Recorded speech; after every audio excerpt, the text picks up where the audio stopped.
It's a bantamweight title fight on Yas Island. Dan Tom here with MMA Junkie to help you break down the co-main event for UFC 280 between Aljamain Sterling and TJ Dillashaw.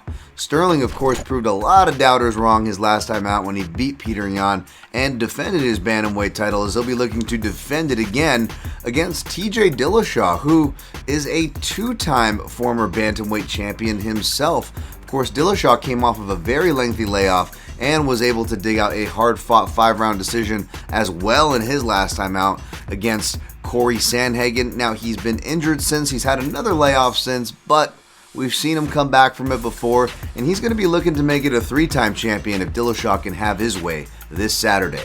At the time of this video, the odds makers in public are favoring the sitting champ in Sterling in the neighborhood of -175, with the comeback on your underdog, the challenger Dillashaw, in the neighborhood of +150. The line opened a bit wider, but as I agree, by the way, with the public, they came in with their money and kind of bet this line a little tighter, which I agree, because even though I came into this analysis one way, siding with one fighter by a competitive decision, I feel like we get a competitive fight going the other way after I did my analysis. But basically, folks, it's the controllability and the wrestling that I feel like is going to decide this fight. I'm not going to get caught up in the accolades on who's a division who or what. What do they do in MMA? What do they do in their fights?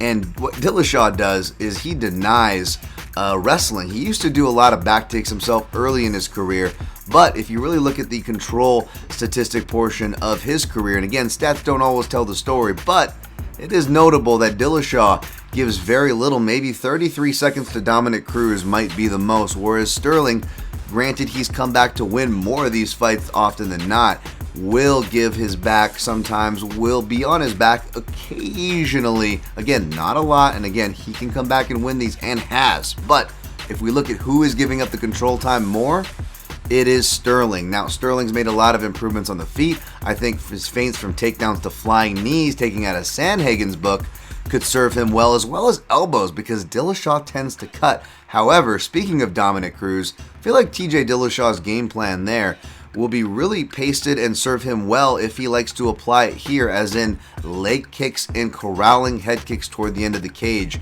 I think we're going to see that if he can shut down the human Jan Sports takedowns that is Aljamain Sterling, and for that reason I will semi-reluctantly pick Dillashaw, who will do everything to win and tends to finish his fight strongly. I'll take him to take a decision here, but to see the other possible pathways to victory, make sure you check out my in-depth breakdown as well as results this weekend over at MMAJunkie.com.